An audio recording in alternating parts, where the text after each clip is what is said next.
Hey everyone, Shabby here and welcome to night number 4 of our SWE Beginnings pay-per-view. This is Joe versus Punk 2 and no prizes for guessing our main event. We're in Fort Worth, Texas, I believe. Must be. Right, so we have had a couple of dark matches this evening. The first one we saw Roppongi Vice, Trent Beretta and Rocky Romero defeating Red Dragons, Bobby Fish and Kyle O'Reilly. And then the other one, Dave MASTIFF, who so far is, of course, he's on the Throwdown roster, hasn't done terrifically well so far, but he has picked up a victory against NOAM. And I want to try and give MASTIFF more of a chance this month, and hopefully we'll see some better stuff from him. Rest of the card we've got for you this evening, we have got the Briscoe brothers defending the Mayhem Tag Team Championships against the Sky Blondes, Angelico and Jack Evans. Jade defends her Throwdown Women's Championship against Bayley. We got a couple of semi-finals from our King of Gladiators tournament. Zack Sabre Jr. faces off against Sting, and then AJ Styles takes on Roderick Strong. And then, of course, our main event for the new Mayhem Championship I've created. Not overly sure if it's any good. Same as yesterday. If you like it, let me know. If you don't like it, let me know in the comments section down below, as CM Punk defends against Samoa Joe. So without further ado, let's get straight into our opening match of the evening.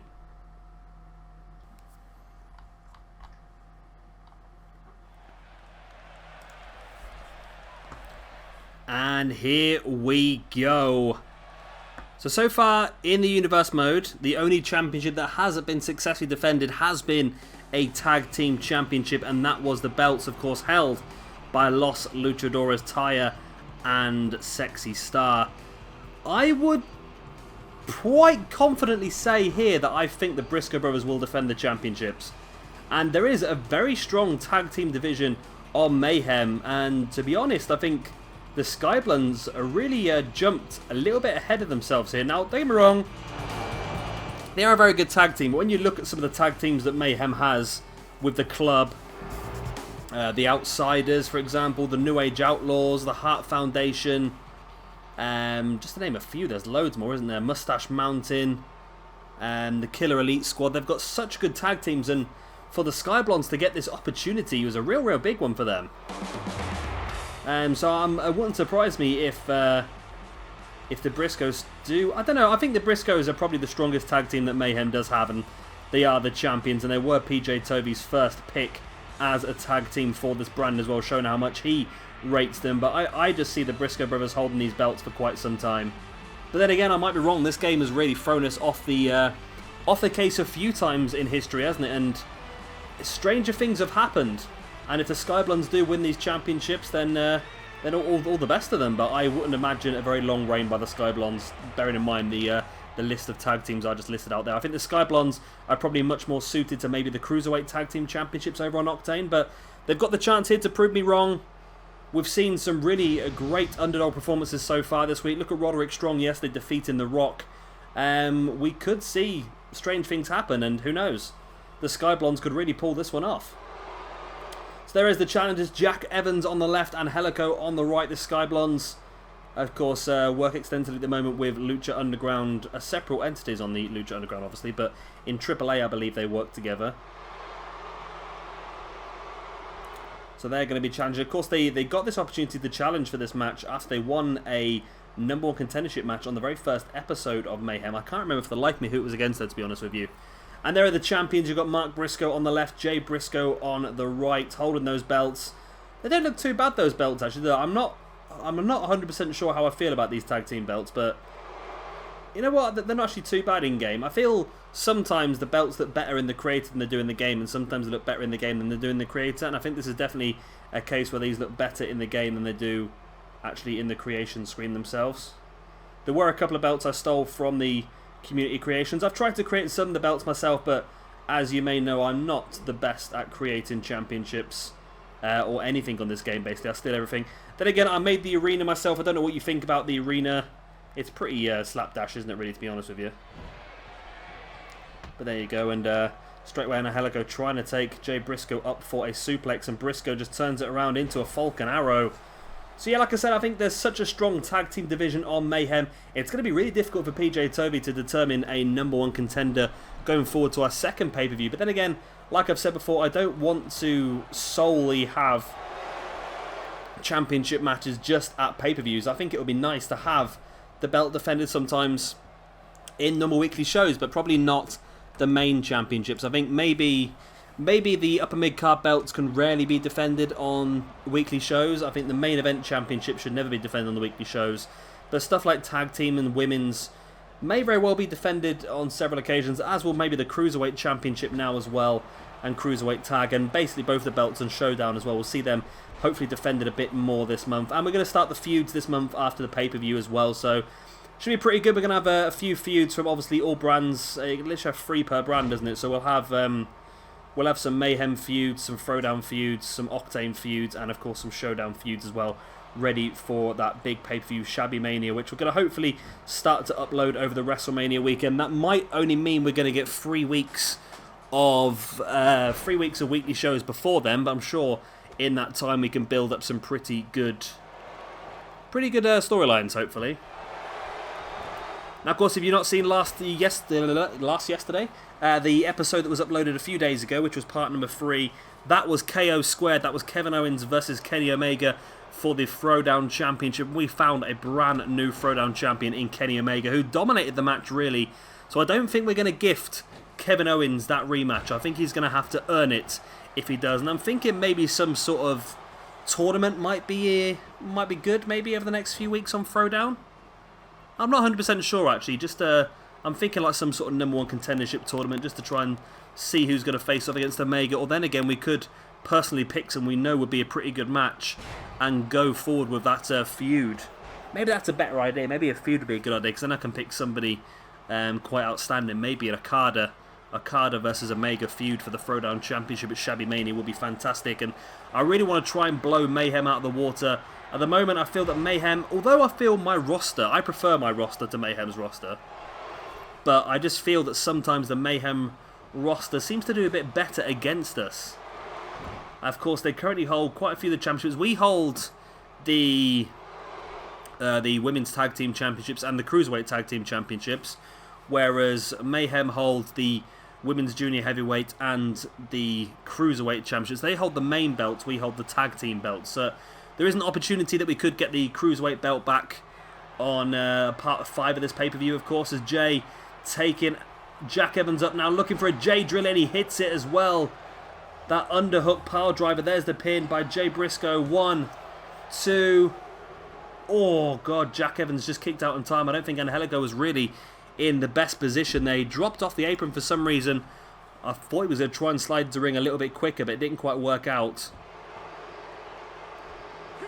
Now, Jack Evans back up. Right hand to the gut of Jay Briscoe. And there's a reverse Rana on Jay Briscoe as well. And Jack Evans looking to try and turn this match around. Like I said, Jack Evans and Angelico probably the underdogs in this one. Not as much pressure on them really in this one. And this is of course the first championship defense for the Briscoe brothers. Like I said, only 1 successful defense so far, and a lot of championships have changed hands since we started this universe mode. And I'm sure the Briscoes, I honestly still think that even at this point in time where Jack Evans is in control, I still fancy the Briscoes as the favourites. But then again, you can never be too sure in this game, as Jack Evans single leg drop kick and another one as well, taking Briscoe down, ducking the clothesline into a neck breaker. Jack Evans now bringing Jay Briscoe back up to his feet, went for the right hand, but Briscoe fighting back with a forearm. And then a running Fez press with the right hands, and Jack Evans is busted open now. Jay Briscoe bringing Jack Evans back up to his feet, takes him up onto, into a gorilla press. Drops him into a power slam. And Jack Evans is not in a very good position now after that power slam. He's busted open.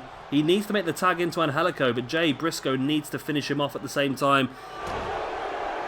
Jawbreaker there by Jack Evans. Went for something there, but Jay catches him and rolls him up into a small package. 1, 2. Only a 2 count. Mark Briscoe's path there was completely wrong. Tried to avoid the referee by running in a massive circle around him. He was never going to get to Angelico in time, was he? I feel like the way the pin is, the way it's positioned, has a massive bearing on if the match will finish or not in this game, because where the referee goes as well is a big thing. It really does make all the difference. Jack Evans, instead of making the tag, trying to continue the assault on Mark Briscoe. He's going to have to watch himself. He needs to make the tag before Briscoe can turn this one back around. Reverse Rana, though, by Jack Evans on Mark Briscoe. Briscoe just wrenching the armor, slamming Jack Evans face first into the mat. And here comes the tag, bringing Jay back in. Bit of a surprise, because I think Mark Briscoe has probably got a bit more energy. Jay's been in the ring for the majority of the match. But I think Jay is probably the slightly stronger out of the two. Mark Briscoe, don't get me wrong, he's not holding the team back at all. But I think Jay Briscoe, of course, former Ring of Honor champion and Ring of Honor television champion, I think he's the talisman of this team. And you'll see that quite a lot in a lot of teams. There's always one that's probably a bit stronger than the other. In the Sky Blondes, I think Jack Evans is probably slightly stronger than Angelico. That might be down to just the experience of Jack Evans, but if you look at it like historically, you look at the Dudley Boys, Bully Ray was always better than Devon. The Hardy Boys, well, the Hardy Boys were always, Jeff was the main man and Matt was the underdog, but now it seems to have completely turned itself around now, doesn't it? Edge and Christian, obviously Edge was always the main guy and Christian was just sort of a backup guy in my opinion, but I think in this situation both guys are quite strong, but it's just a case of Briscoe's just that slight bit stronger. If you look at, for example, when the Brothers of Destruction were a tag team, Kane was very good on his own, but The Undertaker was just that step ahead of him, wasn't he? That's how I sort of look at it. Springboard 450 there by Jack Evans, and all of a sudden this match has turned around, and maybe Jack Evans and Angelico could swing this one. Angelico tagged in now. Went for a lion salt, but Jay Briscoe, playing possum, avoids it. Briscoe now just stamping on the inside the leg of Angelico, bringing him back up to a standing base. Into the turnbuckle he goes now, and Jay Briscoe looks to continue the assault. Hoist Angelico up onto the turnbuckle. What does he have planned here, Briscoe? Takes the legs on the outside, maybe to position him for potentially a superplex. Or maybe even a super Falcon Arrow. We've seen him go for Falcon Arrow already. No, it is a superplex. And Angelico is probably used to some big landings like that. He's very high risk on his own, but I'm sure that superplex is not going to help him out too much. You can get used to a fall only a certain amount before it's still very, very painful. And looks like Jay Briscoe is going to go for that superplex again. Continue to work on the back of Angelico. And there it is, another superplex. And now Briscoe looking to line up Angelico. Hooks him in. Looking potentially for another J Driller, and he hits it as well. Angelico, that's pretty good ring position actually, because it allows a straight line there for Mark Briscoe to make the run, to block off Jack Evans as well. And he does, but no! Angelico kicked out after the two. It makes you laugh on this game, doesn't it? Just how much it takes. Like I said, I've got finisher strength set at the strongest it can possibly be. But still, it takes so many finisher maneuvers to finish people off. Springboard crossbody there by Jay Briscoe. And I think that's one of the things, actually, because it just seems a little bit random, doesn't it, sometimes? Of just how, who wins the matches, because it's just down to who stays down for the pinfall a lot of the time, isn't it, really? Angelico slowly looking to stir and get back up to his feet. Jay Briscoe's up as well. Catching Angelico with that forearm and a big right hand. And I think Mark Briscoe's probably the most energetic now at the moment. Oh, and again, it's only a 2 count. Angelico's just kicking out of everything, just showing his resilience, and it's probably realistic-ish. Angelico having a lot of that because of his...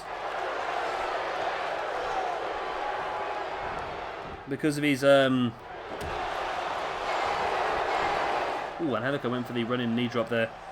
I can't even remember what I'm trying to say here. What am I trying to say? Because of the amount of high-risk maneuvers he goes for, he's got a lot of resilience because he has to recover from the amount of damage he takes doing their moves to himself. That's what I'm trying to say. There we go. I know I'll get my words out eventually. Briscoe. Now, this match can't go much longer, surely. All these guys are absolutely knackered. Like I said, Mark Briscoe's probably in the best condition. He spent the less time in the ring. Angelico fighting free. This is a great position for him to be in. Meteora. And I thought he was going to stay down there for the pin then. Decided against it. I'll just stamp it on the gut of Jay Briscoe. Then right in the face as well. Dragon screw by Jay Briscoe. Briscoe bringing Angelico back up to a kneeling base. Angelico fighting back though. Right hand into the gut, and he went running straight towards Jay Briscoe. Caught him by sending him over the top and landed him flat on his back. Big boot into the chest of Angelico. And another one as well by Briscoe. Bringing Angelico back up to his feet. Up onto his shoulders, looking for the Death Valley driver. Not going to go for the pin though, and Angelico just playing possum and catching him. I think there should be something in the game where reversals, you can hit a reverse, maybe not after a high impact move like that. Because it seems unrealistic that Jay would hit that sort of maneuver and then get reversed straight away. I've seen it a few times well with finisher maneuvers. Someone will hit their finisher maneuver and then instead of going for the pin, they'll try something slightly different. And they'll end up with being reversed straight away, and you're a bit like, what? How's that happen? That makes no sense, but there you go. Angelico now Russian leg sweep on Jay Briscoe. Angelico hands in the air like he just doesn't care. Yeah, I went there.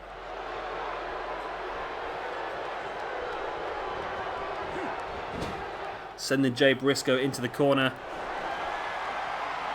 Angelico now taking Briscoe up. Is he looking for potentially a buckle bomb? He does hit the buckle bomb. And I tell you what, this match has been a lot more even than I ever expected it would be.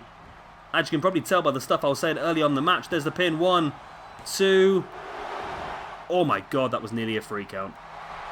That, my friends, was nearly a free count. Jay Briscoe with the arm break. Another right hand in the gut. Oh, now an STO into the corner as well. And I think Jay Briscoe's starting to bring this match to the end. By the looks of it, Death Valley driver. He's just going to drop into the pin here, Jay Briscoe. It should be enough, but no. Again, bringing Angelico back up to his feet. Into the corner it goes. What is Jay Briscoe going for here? Nothing, because he tried to grapple from about 15 miles away. Angelico, there's the backdrop.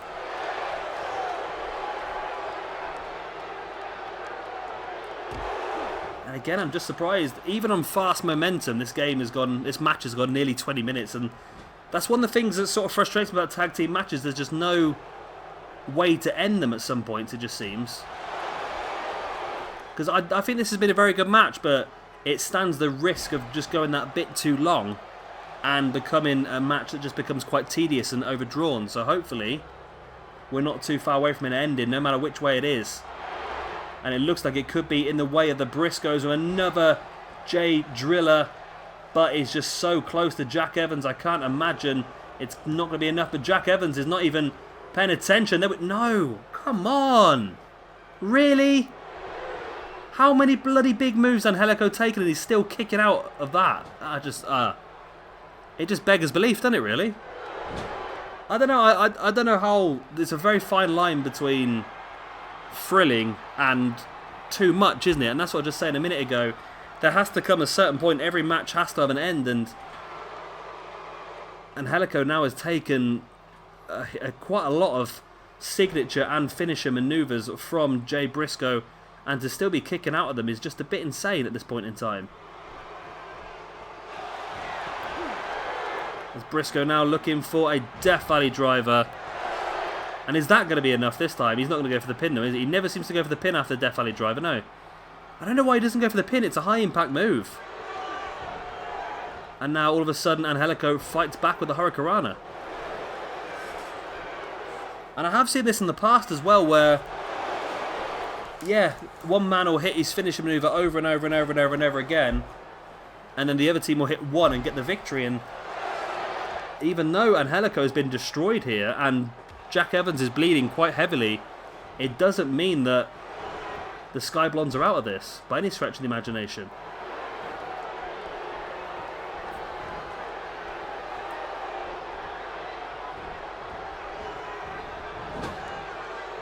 Angelico's sending Jay Briscoe face first into the turnbuckle, and Briscoe's been busted open now as well. I don't know how long that's been, if I just not noticed it, or...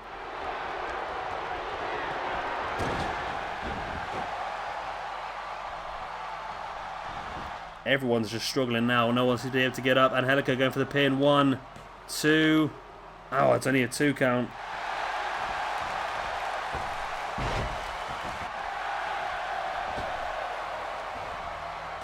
The referee is down. I must admit, I took my eyes off the screen there for a split second to double check my microphone and recording was still running. And the referee's down. Not quite sure how that happened. Probably some dodgy AI, I should imagine. Right into the middle turnbuckle there, and Briscoe really going for it now. Now lining up Angelico. Surely one more Jade Driller will be enough to finish this off. Surely. You'd think so, wouldn't you? Here is the Jade Driller. Boom. Fold Angelico in half. That's perfect positioning. There's the pin. 1, 2, and surely this time a 3. And it is. And the Briscoes do successfully retain the Tag Team Championships here on night number 4 of the SWE Beginnings pay-per-view. That match must have gone nearly 15-20 minutes, so I'm hoping that's not too long. I'm hoping a lot of you guys are still watching because... I don't know, what do you think? This match, I quite enjoyed this match, but like I say, it just comes to a point where it becomes a little bit unrealistic, even with the settings that I've got set up for finishing maneuvers to be at the strongest possible power, just because the amount of times people kick out of them. It took 3 Jade Drillers and quite a few Death Valley drivers there for Jay to finally keep Angelico down. Was that a show of Angelico's resistance and his resilience, or was that just a show of, I don't know. I don't know. What do you think? And here comes match number 2 of the evening. It is going to be the Throwdown Women's Champion Jade defending her belt for the first time against Bayley.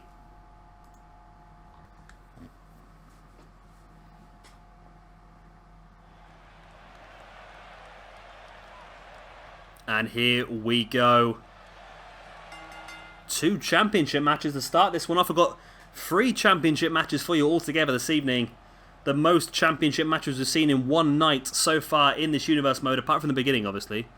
I remember that halfway through that sentence. Yeah, the beginning, when we had all the championships defended in one night, that was definitely the most. Yeah, I've completely bugged that one up, haven't I?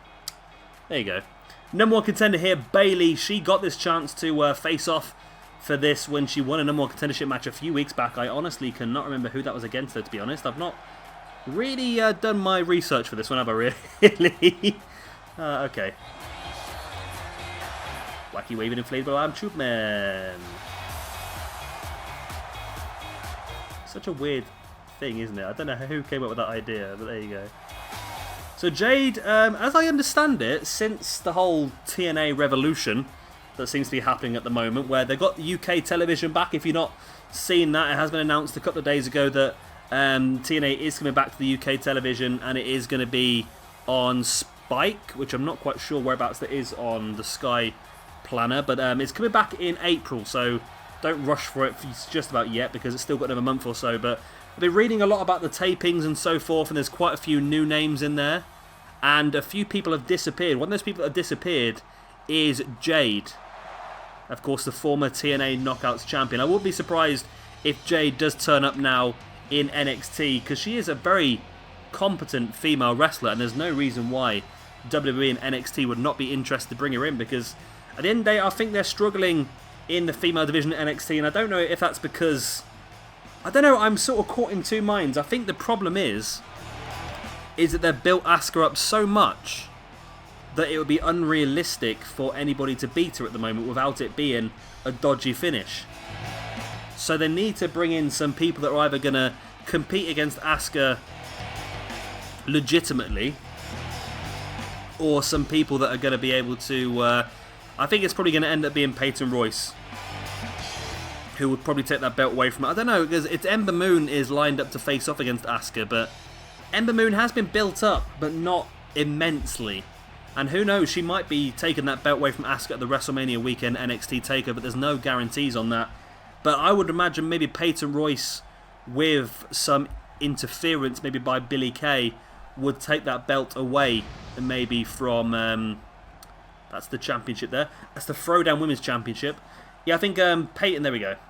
Peyton Royce, with the help of Billie Kay at ringside, might be the one to take that belt away from Asuka. But I don't know, at the moment, I suppose, it's most likely, like I just said a minute ago, is going to be Ember Moon, because she's got that match at WrestleMania TakeOver weekend. And I think that's probably going to be the point in time where maybe Asuka loses the belt and then moves up onto the main roster the night after. That's a possibility, I think, in my opinion. It all depends on what they're doing. I have a feeling that Nakamura will lose, and that would lead to Nakamura going up to the main roster. And I have a feeling that Asuka will lose, and that'll be Asuka going up to the main roster. But it's not necessarily going to be that way, is it? Because we're not 100% sure when the new draft is going to take place. I would have assumed that the new draft would have took place the night after WrestleMania. However, rumour has it the new draft might take place after SummerSlam instead, which I don't know. I'd rather see it. I'd rather see it take place after WrestleMania, because the night after WrestleMania is when they notoriously hit the reset button in WWE, and it just makes more sense for me. But there you go. Boot in the face there by Bayley on Jade. It'll be interesting to see now if she keeps the Jade name, because it's obviously given her quite a lot of TV exposure on TNA. Oh wow, what a suplex there. Dropping her on her head like a suplex pile driver. Be interesting if she keeps the Jade name or she reverts back to Mia Yim. I think she has started using the Jade name a lot more across the indie scene, and she might stick with that now, but obviously if she moves across to WWE and NXT, which I would not be surprised. I would be surprised if she didn't do that. I think that's probably going to be the most likely way.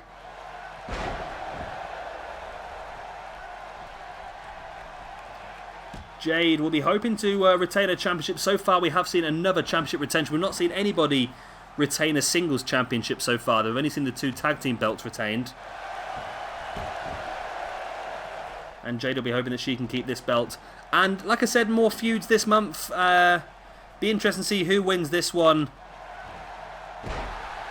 And who they go on to fight against for it. And as well, over on Showdown, we're going to see some proper women's feuds over there as well. So it's going to be a really interesting month on Showdown this month. You're not going to want to miss that one.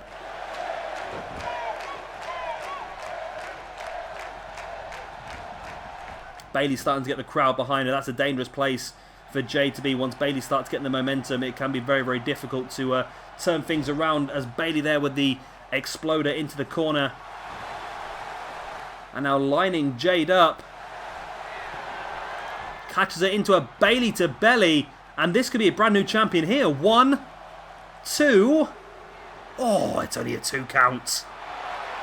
It's only a 2 count. Jade just about stays in this one, but as you can see by her movements, it was not far away from being a 3 count. Jade, I think, is on her final legs, and she needs to really turn this one around quickly if she's going to survive this match and walk out of here with her championship. There's a couple of elbows into the gut, so she might just turn this around. Gorilla press now on Jade, but Jade rolls it through into a roll-up pin. 1, 2, and oh my god, again! I was just about to say new champion there.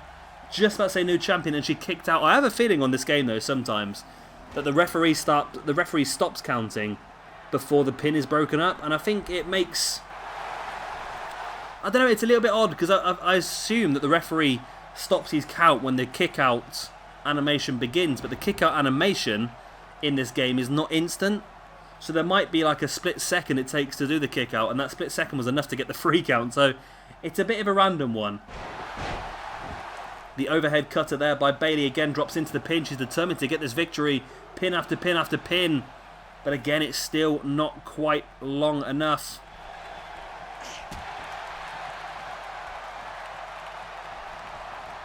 Jade now dragging Bayley into the middle of the ring.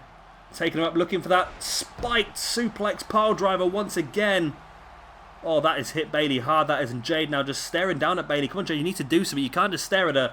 You need to continue the aggression, because when Bayley gets her momentum back, that's when there's going to be problems. And Jade just seems to have completely lagged out. I have no idea what she's doing there. No idea why Jade just completely stopped there. But Bayley's going to take full advantage, sending Jade into the corner. Monkey flip. Bringing Jade back up to her feet. Again into the corner.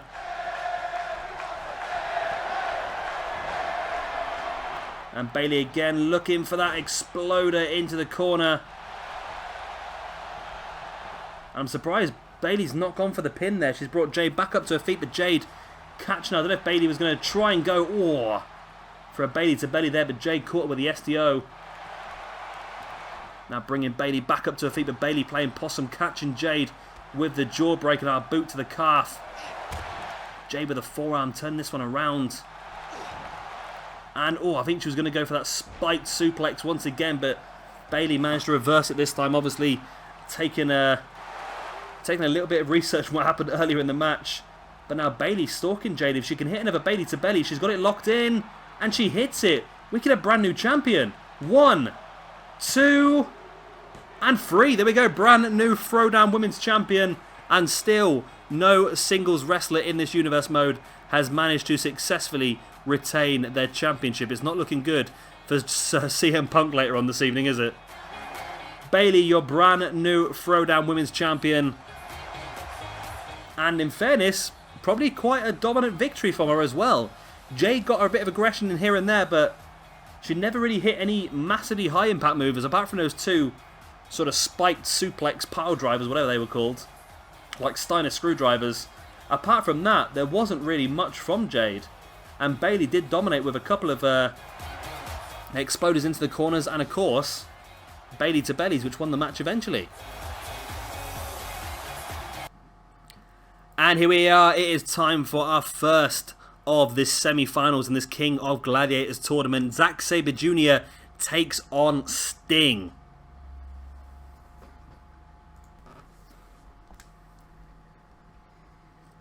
And here we go. It is time. Zack Sabre Jr. versus Sting. So Zack Sabre Jr. defeated Kazuchika Okada yesterday to get into this semi-final. And there's me on about who's going to face off against the brand champions at Shabby Mania. Of course, one of those we're not going to get an opportunity to make ourselves. Of course, the winner of this tournament will get that championship match. Now, Zack Sabre Jr. is, I believe, yes, the only man left for me representing Throwdown. If Sting wins this one, it's going to be a Mayhem versus Mayhem final no matter what, because our second semi-final, AJ Styles versus Roderick Strong later on this evening, are both Mayhem competitors. So Zack is my last hope in this tournament, and with the icon Sting, it's going to be very, very difficult. Not impossible. Of course, Zack Sabre Jr. knocked off, like I said, Okada and Kyle O'Reilly so far, so he's definitely hit some big targets out of this tournament, and Sting could be the next one in that list. But then again, Sting could be the man to use his experience and make his way through to the final. Sting is the only one from the previous generation. The other three, AJ Styles, Roderick Strong and Zack Sabre Jr. are current generation wrestlers. And Zack's got a very shiny back at the moment. Well, they cut his music off quite abruptly, didn't they? And his opponent, of course, like I just said, is going to be the icon himself, Sting. So Sting so far has defeated... Who did Sting defeat? I can't remember now. Let me grab me papier. Sting has defeated... Sting defeated Hiroshi Tanahashi in the first round. And then he defeated Bret Hart yesterday, or I say yesterday, on the last part of this episode, this pay-per-view, that's the words I'm looking for. So far, both of these guys taking out some big names, but then again, you have to take out big names to get this far. Nobody is easy, are they, really? I still think the result of the tournament so far was Roderick Strong defeating The Rock. So far, Roderick Strong has knocked out Michael Elgin and The Rock, and later on he gets a chance against AJ Styles. That is going to be a massive, massive match, that one. As Sting just pointing that baseball bat right towards the face of Zack Sabre Jr.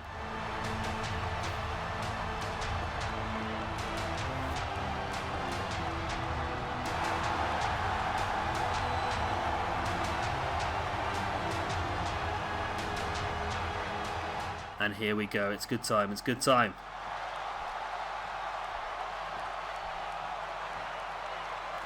Which one of these two men are going to guarantee not themselves just a place in the final, but a place in the main event tomorrow as well, because that will be the main event tomorrow.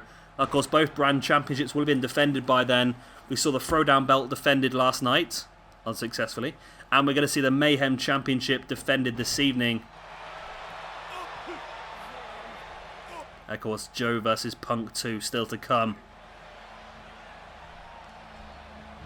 Zack now just catching the knee in the back of Sting as well, and that's an interesting thing for Zack. We know that Sting, of course, has had injury problems in the past, and Zack is one of the best, if not the best, technical wrestlers in the entire world.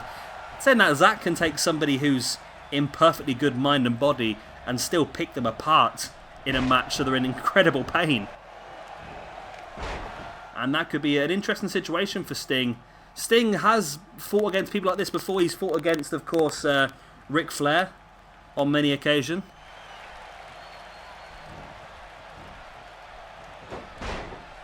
And, of course, Ric Flair, very much a technical wrestler in his time, looking to try and take down the likes of Sting with the figure four leg lock and working on those legs. So Sting will be used to that style of wrestling, but can he effectively take this away from Zack? Wow! Sting there playing good possum, throwing Zack straight through the middle ropes and crashing to the ground below. But Zack fighting back, and Zack rolling that through into a cattle mutilation on the outside.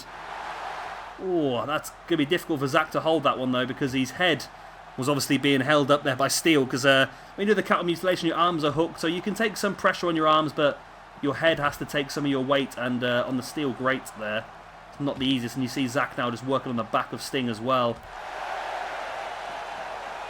They're going to have to be careful where they don't get counted out, because they're quite far away from the ring, and if Zack now throws Sting back towards the ring, it's not quite going to be enough.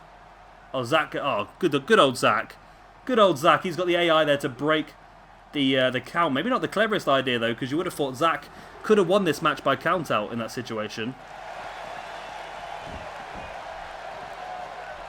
Again, now Zack slides back into the ring, brings Sting in as well, and Zack waiting for Sting and catches him, boots him to the floor.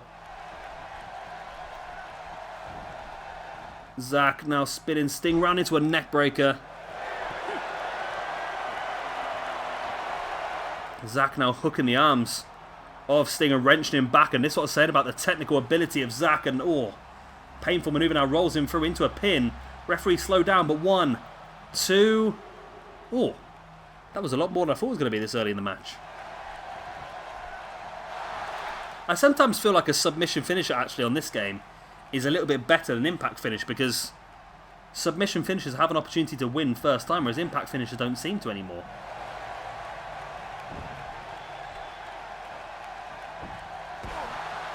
Zack now stamping on the back of Sting, and again just slamming him back of the head first into the mat. And Sting had control of the early part of the match, but now Zack taking control, now rolling Sting over. This is the maneuver he got the victory with against Okada. Yes, they got the submission victory, and a wrenching back of that arm of Sting. My God, he's done it again. Zack makes Sting tap out. And we do have a Throwdown man in the main event of tomorrow, in the final of the tournament. I'm so happy, because that means we're guaranteed to be 1-1 each left in the tournament. We're gonna have a fantastic final either way tomorrow, aren't we? Zack Sabre Jr. now has defeated Kyle O'Reilly. He's defeated Kazuchika Okada, and he's now defeated Sting. Only AJ Styles or Roderick Strong stands in the way of Zack Sabre Jr. now potentially main eventing Shabby Mania against Kenny Omega. Throwdown are back in this one. And here is the second of those semi-finals. Both guys representing Mayhem. We have got AJ Styles versus Roderick Strong.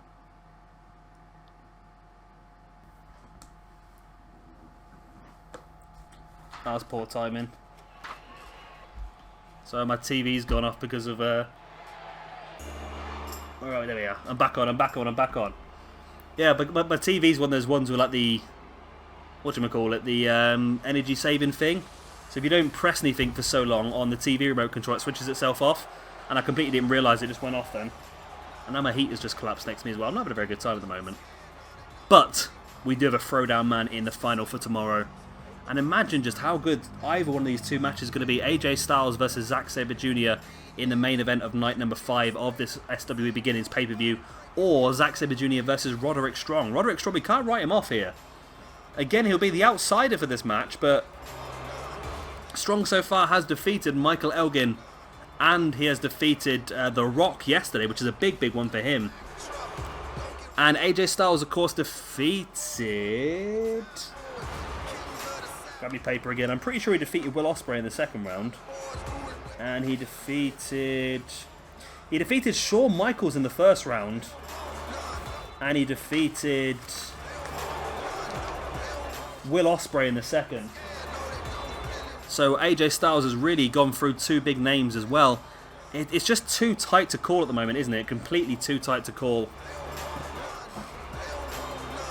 But either way, it's going to be a fantastic final, and it is going to be Mayhem versus Throwdown, which I think is fantastic as well, because it means that, like I said earlier on in the week, me and PJ Toby are both going to get a few... we're going to get ourselves a few extra picks after this pay-per-view into our rosters, but we'll do a quick little introduction on both shows and just tell you about those anyway.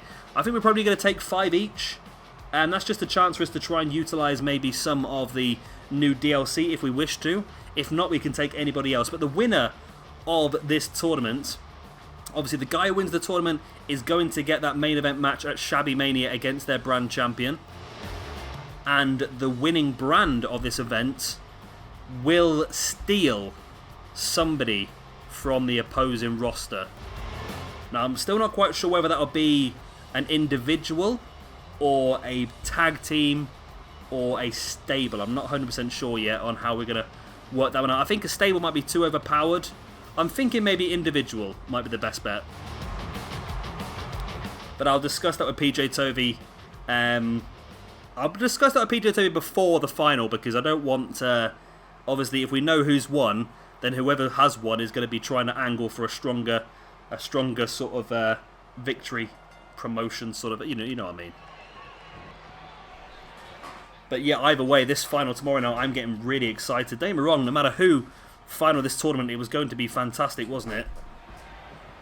But this is the match we've ended up with, and one of these two guys will be facing off against Zack Sabre Jr. tomorrow. We've got a full 7 matches for you on the next card. Let me just grab it. Right, there we go. We've got the Young Bucks versus the Time Splitters. Eva Lise versus Asuka. We've got a Fatal 4-Way Cruiserweight ladder match. We've got that ladder match, sorry, is for the #1 contendership for the Cruiserweight belt. Got Cheerleader Melissa versus Evie for the Women's Junior Heavyweight Championship. Sumerian Death Squad versus Beer Money for the Throwdown Tag Team Championships. And Kota Ibushi defends his Cruiserweight Championship against Neville. And then, of course, we have the main event, which will be Zack Sabre Jr. versus the winner of this match here. So night 7, or not night 7, night 5 is going to have 7 matches. It's going to be the longest out of all of the shows. In theory, it depends. Well, there is 2 tag team matches, because you can guarantee that probably is going to be the longest. I might change one of the tag team matches to be a tornado, just to try and keep the length of the video down a little bit. Maybe Beer Money versus Sumerian Death Squad would be pretty good as a tornado Extreme Rules match, maybe. We could do that. We could do that. We could do that. We could do that. Just broke into song there for apparently no reason. At the moment, AJ Styles is in control of Roderick Strong, but you can't write Strong off. Like I said, after his valiant performance yesterday against The Rock, you cannot write him off at all. AJ Styles now dragging Roddy into the middle of the ring. And a step up enziguri right to the back of the head of Strong.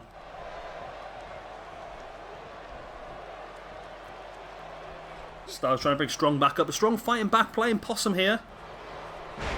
Belly to belly suplex taking AJ Styles across the ring.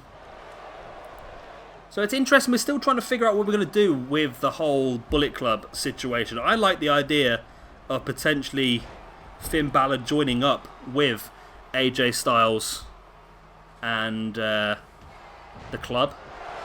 As well as, I also love the idea of Eva Lise joining it as well. I'm going to have to discuss with PJ Toby which way he wants to go, but I like that idea. I think they would all be very, very good members. And it'd be a chance to turn Eva Lise heel as well, which I think would be pretty good for us.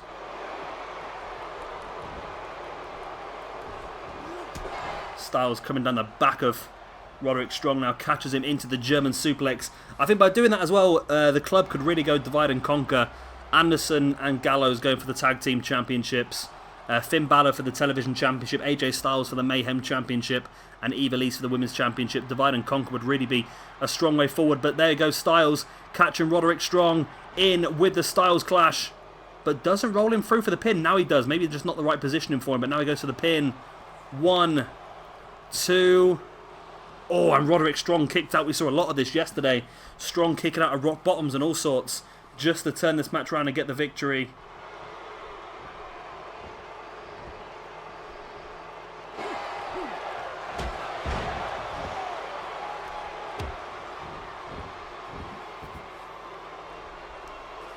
Roderick Strong now hoisting AJ Styles up into a gut wrench suplex.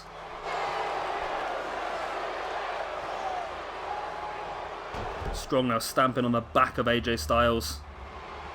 Dragging him in to the middle of the ring. Slamming him arm first into the mat as well. And Roderick Strong goes up top. Not really a man you expect to go high risk maneuver. And it's backfired here as he misses the elbow drop. Styles misses the kick. That wasn't very impressive by Styles, was it really? Styles now bringing Roderick Strong up. Looking for that reverse Bloody Sunday. And he hits it as well. And AJ Styles now in full control of Roderick Strong. Since that Styles clash, Strong just seems to be a little bit behind. AJ Styles springboard elbow to the centre of the back of Roderick Strong. And Strong is known as the king of the backbreaker, but when you're dropping elbows on his back like that, it's not going to be a very good situation for him. Strong now sending Styles over the top, and there's a... Why is only one table? There should be 2 tables. What's happened there? There was 2 tables earlier, I'm sure there was. There was 2 tables in all the other shows. Why is there only 1 table now? There should be 1 red table, 1 green table. That's weird. Ooh. Right into the ring stairs there goes AJ Styles.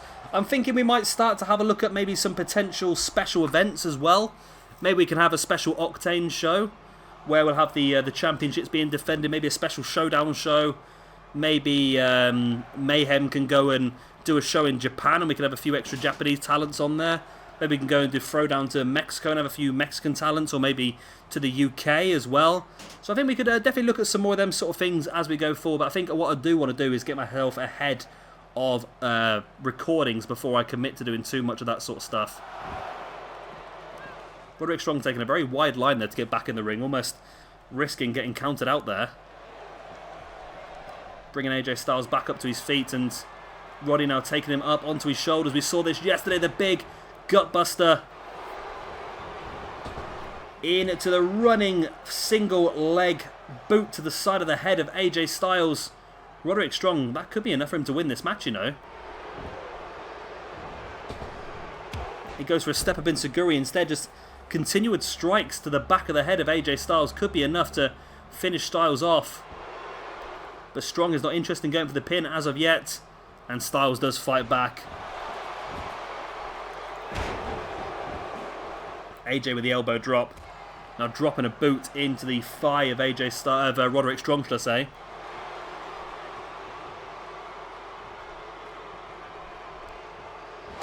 Jawbreaker by Roderick Strong. And a drop kick right to the knee of AJ Styles. Big right hand, but Styles fighting back now. And this match could all turn really quickly. Potentially even by this. The Death Valley driver onto the knee, which I know you guys keep giving me the name for, and I keep forgetting what it is. It's in Japanese, isn't it? I'm never going to remember that. This is getting a little bit scrappy, this match at this point in time, I must admit. Roderick Strong, though, with that Saito suplex, folding AJ Styles in half. Stamping on the arm. And dropping a knee into the back of Styles as well. Styles, though, now sending Roderick Strong face first into the mat.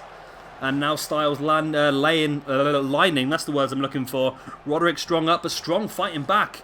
I think Styles was looking potentially there for a Styles clash. Can you imagine just the main event we're going to have tomorrow is going to be fantastic, but then even just the brand championship match. And it could be Zack Sabre Jr. versus Kenny Omega, or it could be AJ Styles versus Samoa Joe, AJ Styles versus CM Punk, Roderick Strong versus Samoa Joe, or Roderick Strong versus CM Punk. Either way, we are going to have a fantastic main event at Shabby Mania. As well as everything else that's going to be going on as well, of course. Roderick Strong now catching AJ Styles, takes him up into a power bomb. And there he is, folds him up. Referee, what are you doing, referee? There's the pin. 1, 2. He's got him. He's got him. Roderick Strong, what are you doing, my man? He has just pulled it out the bag of this tournament so much. Roderick Strong has now defeated Michael Elgin, The Rock, and AJ Styles. Roderick Strong is going on to main event our night number 5 show as he takes on Zack Sabre Jr. to be crowned the king. No, I forgot what it is now. The king of gladiators? No, I can't remember what it is now. I can't remember what we called it now, but there we go. There we go. The king of gladiators. Does that sound right? I have no idea. There we go. I've just written his name on the. I've written his name. That's how bad my English is today. I've written his name on there, and Roderick Strong versus Zack Sabre Jr. is now penciled in for night number 5. The winner gets a shot at their brand champion. It is Throwdown versus Mayhem. But that is not all for tonight. We have one more match for you, and it is our big, big main event. And here is that main event. It is going to be Samoa Joe taking on CM Punk for the Mayhem Championship.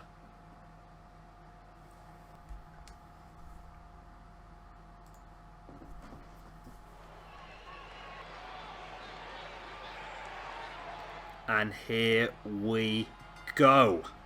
The rematch. And in fairness, the first one wasn't necessarily the best of matches, but CM Punk came out and won the Mayhem Championship on our very first episode of SWE. And now Joe, after winning the Mayhem Rumble at the Rumble Special, demanding this rematch. And he gets a chance. And of course, so far, we've not seen a single star retain their championship. This could be the first one in CM Punk, or Samoa Joe could continue the trend of singles men and women losing their championships. It's only tag team. It's odd. I don't know why this game does it so much. It's almost like you have an unfair advantage if you're the challenger. I know that sounds really odd, but that's just the way it seems. I might be completely wrong, but so far it seems like, in fairness, the two that have gone the way we expect them to, the Briscoe brothers versus the Sky Blondes, and then earlier in the week, or yesterday it was, wasn't it, or the day before, whenever it was uploaded, Taya and Sexy Star against Sugar Rush. They were both really, really, really one-sided matches on paper. So maybe it's not as one-sided as you would expect. But there you go, here comes CM Punk, and here comes the new Mayhem Championship I've created. Not that you can see it because it's glitched through CM Punk's jacket, but there you go. But I've tried to make it a bit more red, and if this is if you like this, then I might do this with some of the other belts. I might just go into them and just slightly change some of the coloration to make them a bit more along the brand. I don't really want to go changing the strap colours and stuff like that, but for example, like we saw the the Mayhem Tag Team Championships earlier on the season. I could go in there and just basically change the picture of the Earth on there to make it a bit more red, to make it show that it's a bit more of it's a Mayhem Championship basically. I like the idea. I don't want to go too over the top with it, like I said, but it's a shame that you can't quite see the belt very well. I don't know why. Seems like such a simple thing that most other people got rid out of their games years and years ago. But this clipping through fabrics just doesn't seem to be something that Ukes have been able to sort out. I don't know why. You'd think it's just such a simple thing to fix, wouldn't you, really? It's just all about putting the layers on, I would imagine. But I'm not a computer game engineer or writer or anything like that, so I couldn't tell you. There it is. That's a better look now at the Mayhem World Championship. What do you think? Do you like it or not? I like it, actually. I must admit, I prefer it to the old belt, which basically just was the World Heavyweight Championship with an eagle on the top. But here is your challenger, of course, after winning the Rumble Special for Mayhem, Samoa Joe.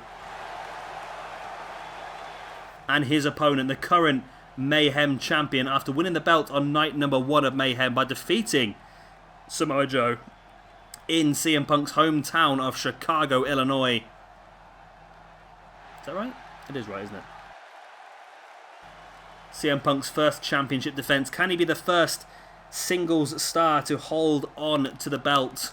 Or will Samoa Joe continue the trend of all singles championships changing hands? Joe likes the look of the belt. He's nodding away. Referee gets his moment of glory where it looks like he's won the championship. I don't know, do you like it? I'm quite happy with it, actually, I must admit. It's not too bad. I might change some of the other belts, just give them a slight hint of colour to the brand, maybe. The bell goes and we are underway. Samoa Joe versus Punk. The second time in this universe mode, hence the title of this match and this episode, of course, Joe versus Punk 2. Just basically ripping off Ring of Honor where we can. And Joe hitting some, we're getting hit there, sorry, by some big strikes and a Hurricanrana as well. And at the moment, Punk's taking the early advantage in this match, and that could be an interesting situation.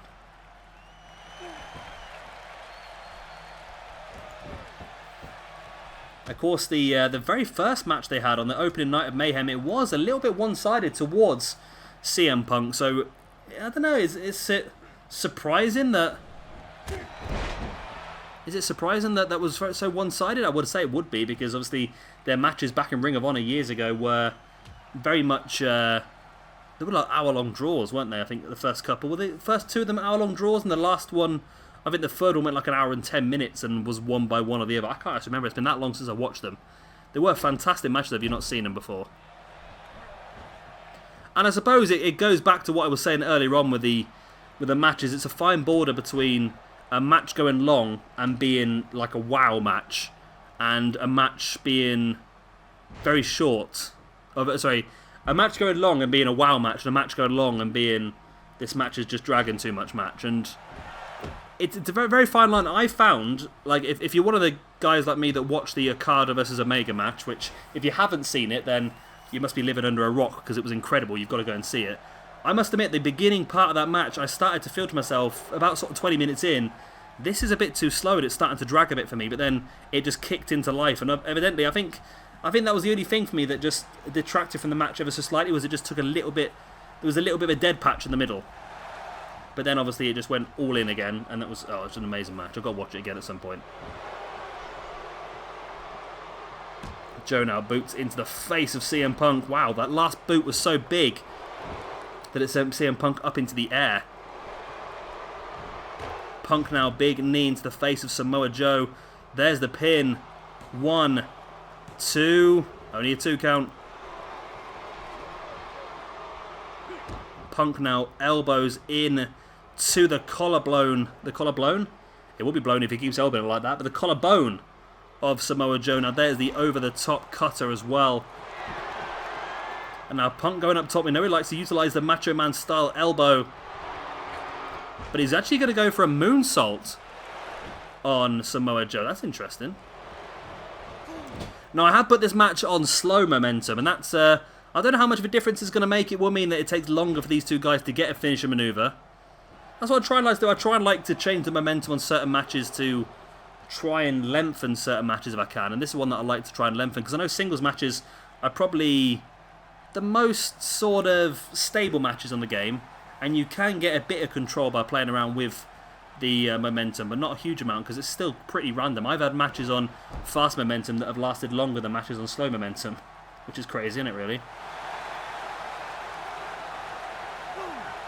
Punk now wrenching back at the head of Samoa Joe. Joe fighting his way free there, now bringing Punk round into a snapmare, and a big boot into the back of CM Punk as well. Punk running a single leg drop kick, and Joe tripping Punk over, stamping on the arm of CM Punk now, bringing Punk back up into an alley-oop style suplex, and I'm looking for a reverse dragon sleeper, but CM Punk managed to get his foot underneath that bottom rope. Great ring awareness by him as Joe just stalking the prey, dropping a knee right into the nose of CM Punk, and that's a shaken Punk and a boot to follow it up as well. Joe now just taking advantage of the grounded Punk and really taking his body apart. And Joe, the boot to the back of the head. We know Joe's kicking ability is quite immense for a man of his size, really. He's very agile. So a lot of people look at certain people and just try and assume that they know exactly what they're going to be doing. Like if you didn't know Samoa Joe, like a lot of us do, you probably make certain assumptions about his moveset, and he completely throws you off guard with that. There's the pin though by CM Punk, only a 1 count. It was a bit optimistic there by Punk to go in for that pin, but there you go. Now dropping the elbows into the chest of Samoa Joe, right in the collarbone once again. Punk now willing Samoa Joe back up to his feet. Springboard. I think he went for a clothesline, but I think his knee might have hit him first. It looked that way to me.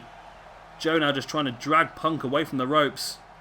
Or vice versa, should I say. Punk trying to grab Joe away from the ropes. I'll tell you what, I'm starting to lose the ability to talk now. Just too excited.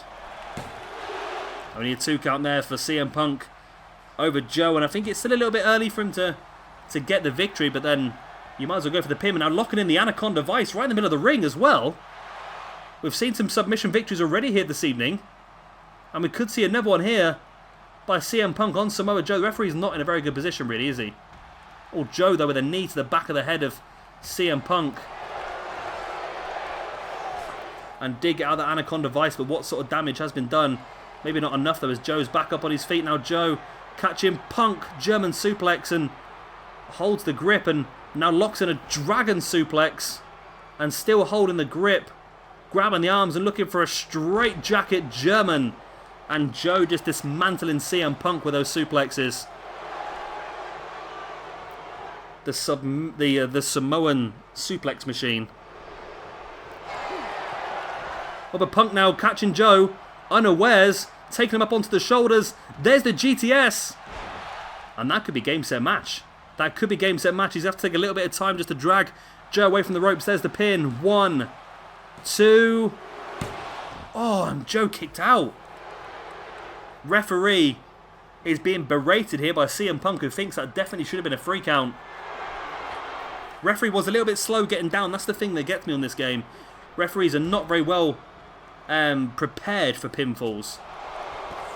You'd think once they know that someone's hit a big maneuver like their finisher there, they would be ready to get down and get that count. And I think if the referee had got down a bit quicker, then CM Punk may have won the belt. And wow, CM Punk really holding his knee there after that spinning swipe kick there, really, by Samoa Joe.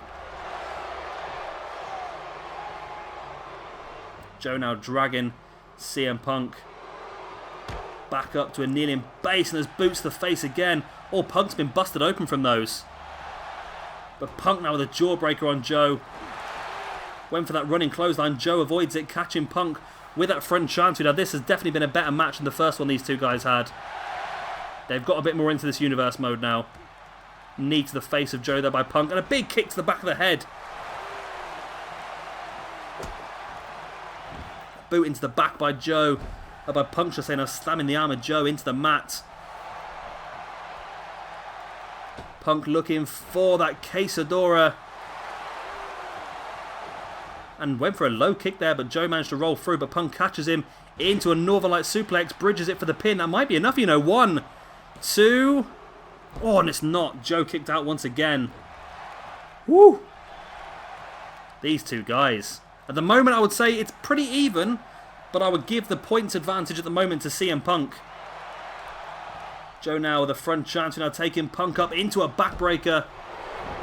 And that could be a bit of a game changer. Of course, the longer this match goes on now, the more difficult it's going to be for Punk, as he does have that bleeding forehead, which of course, like I've said in previous videos, once you start bleeding, you just liquefied energy running out of your body. The trio of Germans again by Joe, this time holds the pin. 1, 2... He's done it.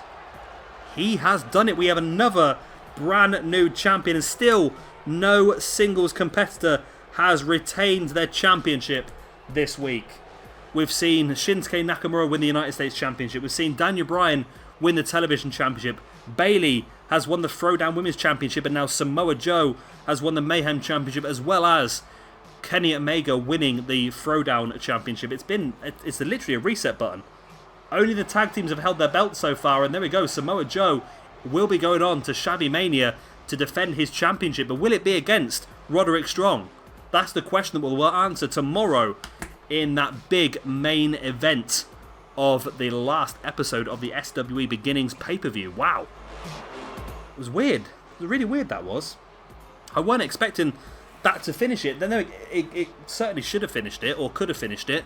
Those trio of Germans, especially the amount of damage that CM Punk had taken, it was just a bit of a surprise when it did happen, but there you go. Samoa Joe's your new Mayhem champion. Wow.